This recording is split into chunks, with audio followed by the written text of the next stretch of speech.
Well, great big good morning to everybody. How are you, Nathan, Fred, Mike, Thomas, Tommy, Julie, Muthu? How you guys doing? Hey, Carol. Good morning, everybody.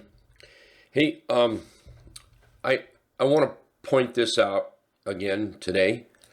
There's not much going on today as far as any kind of announcements, news, or anything like that. Not huge. Wednesday, tomorrow, we're going to have CPI numbers and the EIA numbers here, Treasury statement. And then Thursday's pretty heavy. Pretty heavy there. So I want to, keep an eye on this. And I was asked a very, very good question yesterday by one of the members here, is why aren't I too concerned about, I think they said the CPI numbers maybe. And the reason I'm not concerned, and I don't want the wrong impression to be made here. I'm not concerned because I trade by this, the trendicator here. If the market's bullish, I'm bullish. If the market's bearish, I want to be bullish or bearish, or certainly not bullish. So there's always that, okay, so you're in something, say Amazon, like I'm in Amazon, and the CPI numbers upset the market some way, and Amazon's comes rushing down. Yeah, that is a risk, absolutely. So as traders, we have a choice. If in your previous job, or maybe you have a job now, you might not have a choice. You might have to get up every morning, get cleaned up, get dressed, drive to work, punch a clock. You might have to do that, or had to do that. You didn't have a choice. Trading, part of the trading lifestyle is you have a choice. You have a choice to say, man, I'm up $300 on Amazon, or $3,000 or whatever it may be. I can close it out before those numbers come out tomorrow. You have that choice, and I think we should exercise that choice from time to time. You have a choice if you're in, where's my pen at? There we go. Pen. Say you're in 10 positions, and we're coming up to some of those numbers, maybe Fed day, or, when we get Fed announcement. Well, this is where, I think I'll keep this one. I think I'll keep this one. I think I'll keep this one, but I'm going to close out this one, this one, this one, this one, this one. So you have a choice as a trader. That's part of the trading lifestyle. Exercise that choice. So to the question, why aren't I afraid? Because one, I'm never overextended. Yesterday, I think I said I pump the brakes on things like this. So I might still be in a position, but I'll pump the brakes a little bit. Like I won't be buying a bunch later today or tomorrow. I'll take profits where I need to. I'll take some losses if I have to lighten up and get rid of some of the positions I'm in. So just, remember, we have a choice. It's part of that trader's lifestyle. It's part of the package you receive when you make the decision to become a stock trader. When you make that decision to say, look, I'm going to stock trade, whether it be stock trade for a living, extra cash, a hobby if you want, whatever it may be, at the end of the day, we want to make some kind of money. We don't want to lose money, and we have a choice. We have a choice, okay? I just wanted to mention, I thought that was a great question yesterday, and I thought about it all night long because I don't feel I gave maybe a thorough answer, and I just thought about it more and more and more, and I couldn't wait to get on here this morning to say that. So remember that we have a choice. All right, so where are we here? Amazon is still looking good. I sold part of that yesterday, still holding part of it. Tesla is still looking pretty good. I sold part of that yesterday. Tesla looks to me like we've got a gap up here that could get filled, providing the bulls continue to manage to, inch higher and higher and higher. The higher we go, a little bit more risky for a pullback, but I just feel there's more here for Tesla to move up. Yesterday, somebody also asked me, if you're looking at Tesla with everybody being as bullish as they are on Tesla, if you look at the weekly chart, does that tell a different story? And I think what we have to do here is decide, well, what is bullish and what is bearish to you as a trader? For instance, they were pointing out yesterday, we're getting into this head and shoulder area. Basically, we're running into resistance. And a good point that was. It was a good point.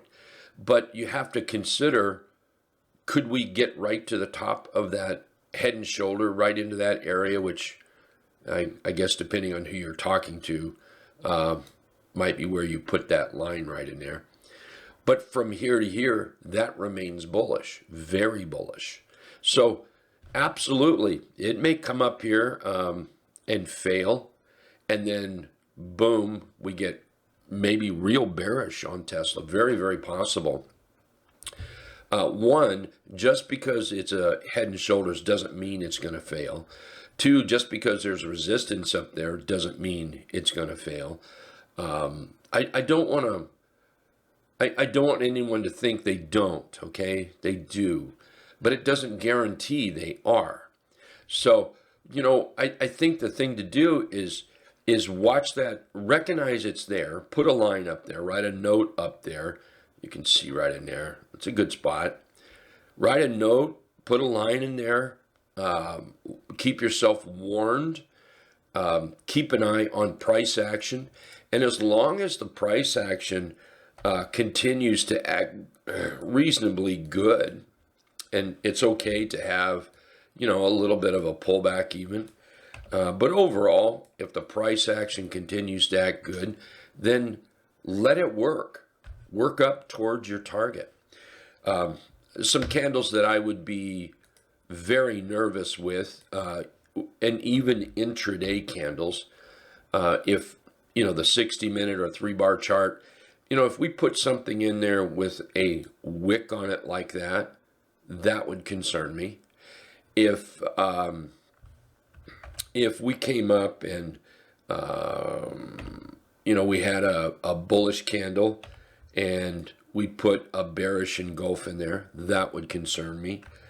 If we put in a dark cloud cover, that would concern me. If we gapped up and put something in like a hangman, that would concern me. And those would be signals of, why mess with it? Take your profits, because those of us that are in Tesla right now are, man, we're happy as can be. So just manage that price action. Don't be afraid to look at a 60-minute or I like the 3-bar chart, because your job is to make that money and not be, buy it here. Well, that's my target. By golly, I'm going to wait for that target. It's to make money. So anyway, sorry, that was way longer than I expected. So let's take a look at the market here, and a great big good morning to everybody. Again, yesterday, the SPY closed over the 50-period moving average. I was thrilled about that, absolutely thrilled. Looks like we're having a little bit of an issue this morning of the bulls waking up, and that's okay. I don't think anything's wrong with where we are right now, not at all yet. I think the problem may be in the diamonds. That could be a problem because they did not fare quite as well as the SPY did. So that's pretty important. IWM same kind of thing. They didn't fare quite as well. So, we're having this battle. We're having one indice that seems to be holding up pretty well. We have a couple other indices, which there's a lot of mixing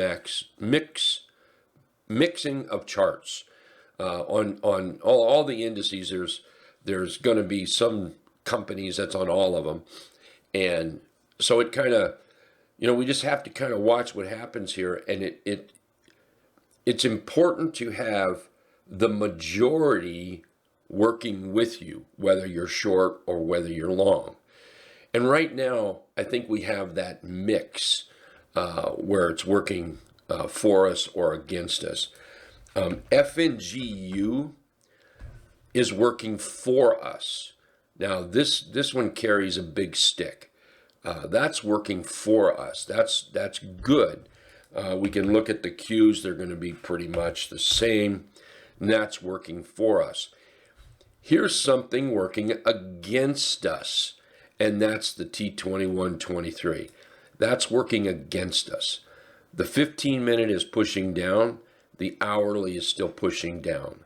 So here we've got a battle of the bulls, in some areas working, and some areas the battle is for the bears. They are working. So we have this chop, or this tough trading is what it is. And when we stop for a moment and we consider what's going on in the market right now and the upcoming news events, that could be playing a part in that choppiness or that tough trading, the division in the market. So we want to keep an eye on that again. Here are two charts that I think are very important to keep an eye on. And I apologize for this. I don't think we pay enough attention to them. I used to pay attention all the time. And that's the transports. If you look at the transports, they are not in the bulls' favor. They are in the bears' favor. They've been in the bears' favor. They may be getting near a bounce. That's for sure. But right now, they have been in the bears' favor.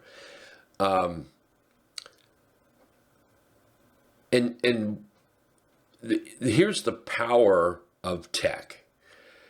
The transports can be down, and tech can still be moving up. And that's where things get a little, you might not understand, well, why are things moving this way? Why is IYT used to be a very, very important ticker there. And it's still important, although I don't think it has the jazz that it used to have, but it is still extremely important. If you look at SMH, you look at that, well, what in the world is making tech so hot right now? Because SMH is not looking so good, but there's some tech stocks moving up.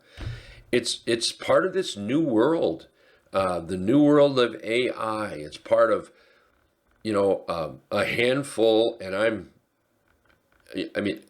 a handful of stocks that maybe doing all the work with some stragglers in there.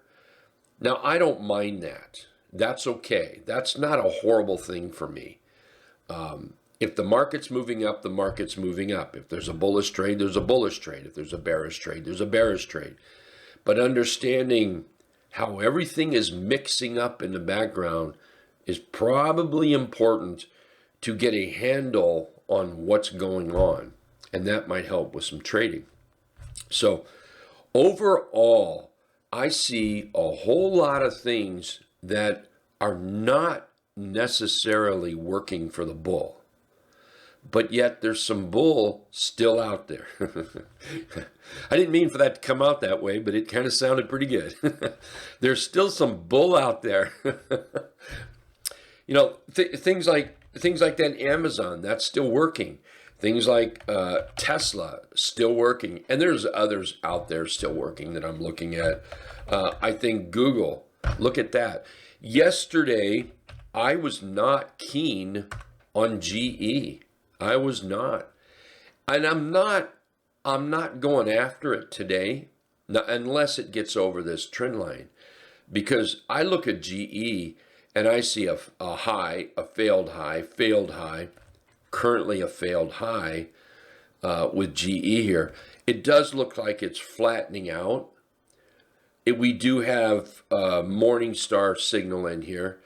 And with yesterday's finish, it's like, okay, last night I was looking at it. Well, might have to change my mind on it as a possible contender for a long, but I'm still not going to do that till it breaks out and proves itself, because overall, those are still failed highs in there. We can draw a line here on the bottom. So let's just see what happens here. Are we going to break out or break down? And that would give GE the run for a long or a run for a short in there. Uber is one that we looked at a lot yesterday, and it just got away too much for some traders. For other traders, you got in it, you made some really good money. Way to go. Congratulations.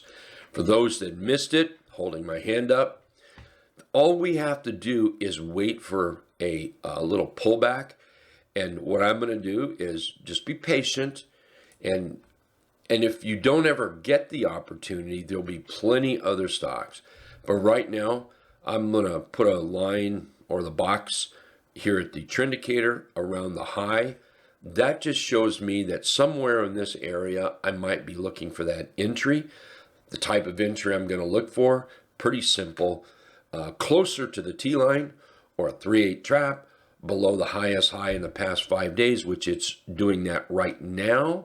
The problem is it's too far away from the T-line. So I need to be closer and below the highest high in 5 days. 3/8 trap works out really well. So that's what I'll look at. Miss that, we'll look at the breakout. What else is there? Meta. I know a few people that bought Meta yesterday. Toward the end of the day, I almost did that myself. And what I kept looking at, and when I was looking at it, what it was, yesterday's price was right there at this candle's top.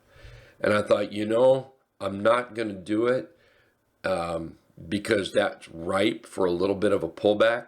Now, after I decided not to buy it, it did go up a little bit, but see, we're pulling back now.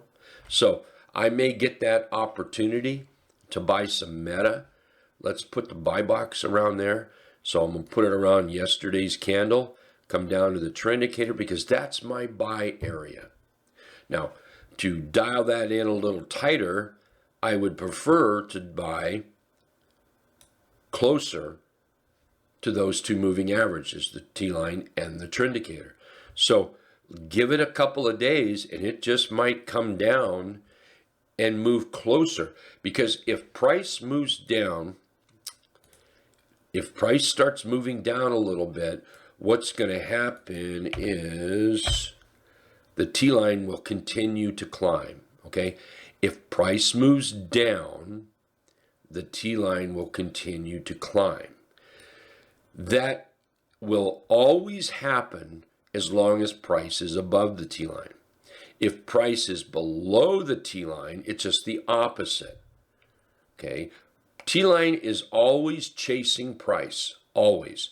So even if price right here, and then we move down, prices or the T-line still going to chase price.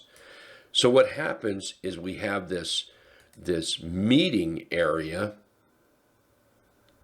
with the T-line here, and then that is what we might be looking for that 3/8 trap and that buy signal in there, something like that. Hope that was helpful for you. All right, that's about all the time I have. I better get going. I will see everybody back here at the bottom of the hour. Welcome to Tuesday Trading. Thank you so much. And please do remember that we have a public webinar tonight. I will be hosting, and can you believe it? We're going to talk about some bearish stuff, even though the SPY is bullish. We'll see you guys all in about 20 minutes. Thank you very much.